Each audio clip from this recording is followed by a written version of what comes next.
আল্লাহর কাছে তোমার কি মূল্য আছে? হে আল্লাহর কাছে তোমাদের কি মূল্য আছে? তোমরা কি 5 ওয়াক্ত নামাজ পড়ো? তোমরা কি পর্দা করো? তোমাদের মধ্যে হায়াবোধ কিছু আছে? তোমরা মানুষকে ভালো কিছু শেখাও, সমাজকে ভালো কিছু দাও, শালীন কিছু দাও। আল্লাহর কাছে তোমাদের কি মূল্য আছে? নবী সাল্লাল্লাহু আলাইহি ওয়াসাল্লাম তো জাহান্নাম দেখে সেই কথাটাই বলেছেন, আমি জাহান্নাম দেখে আসলাম, সেখানে বেশিরভাগ অধিবাসী হচ্ছে মেয়ে, নারী। কি কারণ? তারা এমন কাপড় চোপড় পরে বাইরে ঘুরতো, যেই কাপড় পরেও তারা নগ্ন থাকতো। আমি কি ব্যাখ্যা করতে হবে? আপনি দেখতে পারেন না? এবং তারা স্বামীর সাথে কুফরি করত।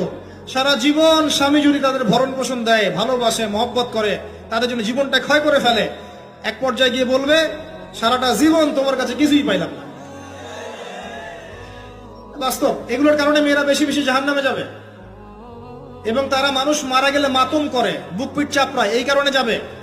এবং তর্ক লাগলে অভিশাপ দেয় বেশি, এই কারণে যাবে। আল্লাহ পাক আমাদের মা বোনদেরকে হেফাজত করুন। তবে একটা হাদিস আছে সুসংবাদের।